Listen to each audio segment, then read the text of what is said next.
Ministar bez portfelja Sulejman Ugljanin ocenio je izgradnju škole kod fabrike obuće Rast najboljim izrazom solidarnosti Turske sa građanima Novog Pazara.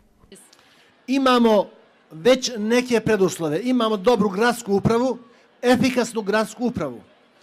Imamo subvencije koje daje država. Potrebno je da obezbedimo još to političko, vjersko i nacionalno jedinstvo da bi se stvorila klima za strane investicije. I još jednom zahvaljujem gospodinu Bekiru Bozda koji je nam ukazao čast da dođe ovdje na otvaranje ove škole i turskim poslanicima, turskoj delegaciji, gospodinu Ljajiću, potpredsjedniku Vlade Republike Srbije i svima vama koji ste došli da ovo proslavimo.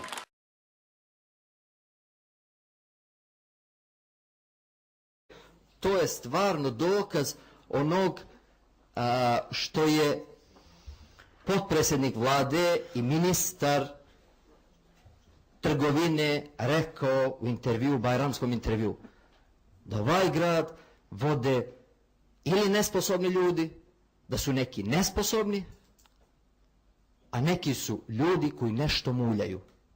Hvala vam.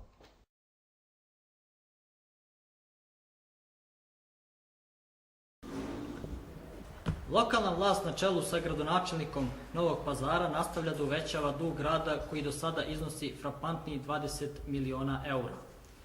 Verovali ili ne, prošle nedelje u velikoj tajnosti zaposleno čak 16 novih radnika u gradskoj upravi, dok preko 2000 radnika gradske uprave i svi preduzeća u Novom Pazaru ne primaju plate po više meseci. Postavljamo pitanje gradonačelniku i gradskoj vlasti na čelu sa SDP-om. Kada ćete javno reći po kom osnovu su primljeni ovi 16 radnika i posebno kakve su rodbinske veze u pitanju? Jer je neverovatno da su skoro svi u veoma bliskim rođačkim vezama sa gradskim funkcionerima, načelnicima odeljenja u gradskoj upravi i direktorima. To je posebno interesantno čuti. Kao prvo,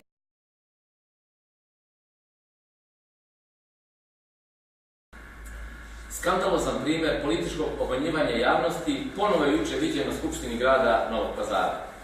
Niz licemjernih i nadasve neodgovornih optužbi postali su ustaljena slika gradonačelnika Novog Pazara Meha Mahmutovića, koji je zaredio da krivi sve redom za sunovrat Novog Pazara. Pečat svemu je bio da su građani krivi za ovako katastrofalno stanje u koje su ga on i njegovi najbliži saradnici i doveli. Nakon višegodišnjih obećanja i njima samim neozbiljnim pričama o fantomskim investicijama iz celog sveta, pozivamo gradonačelnika, nenaviklog da govori istinu, da javno izađe pred narod i saopšti surovu istinu o višemilijonskim dugovanjima koja su napravili svojim neodgovornim, nesposobnim i bezobzirnim rukovođenjem Novog Pazara. A samo bi nešto napomenula, kad roblje nije bijesno, ni kuće nije tijesno.